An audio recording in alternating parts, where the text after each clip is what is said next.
think is now ready to go. So I was really nervous. It took me months and months of planning to get to the point where I was confident enough to resign.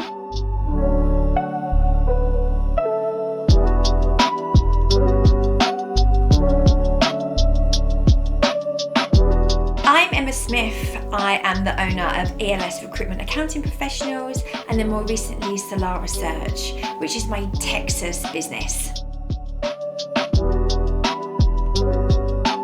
All of these emotions that run through your mind: what if I fail? What if I'm not successful? What if it doesn't take off?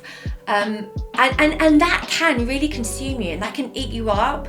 But you have to know what you're about, and I knew I knew my job. I knew it inside and out. Being your own boss is it's liberating. That's how I would explain it.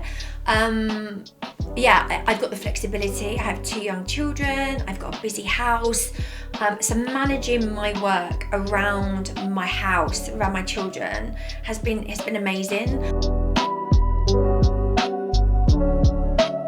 I've always got on with people, and I love understanding about different people. You learn about different cultures, what drives people, what inspires people, and I just love that. Just the ups and downs of recruitment. It is a sector that, 1 minute you are Midas man, anything you touch turns to gold, and you're flying and you're happy, and then with a click of a finger, everything you touch just crumbles away, and it doesn't matter what you do, nothing goes your way. And in agency, that's okay, right? Because you're being paid, and at the end of the month you're going to get your paycheck and all is good. But when you're self-employed, it hurts. The biggest challenge is making sure that you've got a healthy pipeline, whether it be permanent work, temporary work.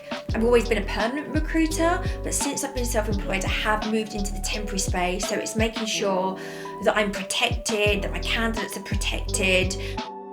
All of these things that you wouldn't have thought about in agency, you have to really understand when you're working for yourself. And if you're not going to do it yourself, who do you partner with? What do those recruitment partners look like, whether it be from an insurance perspective or a payroll bureau perspective? Work and personal life kind of all blend into one. But I, to be fair, I'm better at it now. When I was younger, I was terrible at it. It was all work. But now I am better at it. My husband's super supportive, and he will remind me if I'm working too much. But also outside of work, I'm really big into my exercise.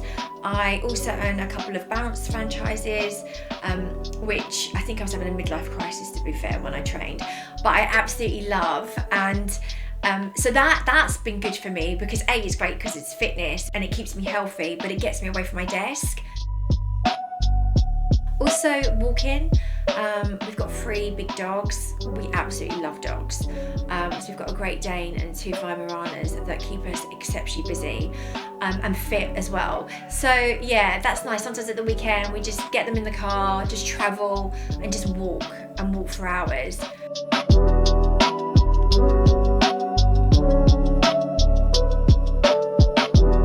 You need to be confident. You know what you can deliver, you know what you've delivered in the past, you know how strong your relationships are. So trying, for me, it was not letting that overcome me, because it's a big thing. Going out on your own is huge, but ever so rewarding. But yes, once you can overcome those fears, I think you then begin to see that the confidence comes in, and you begin to fly.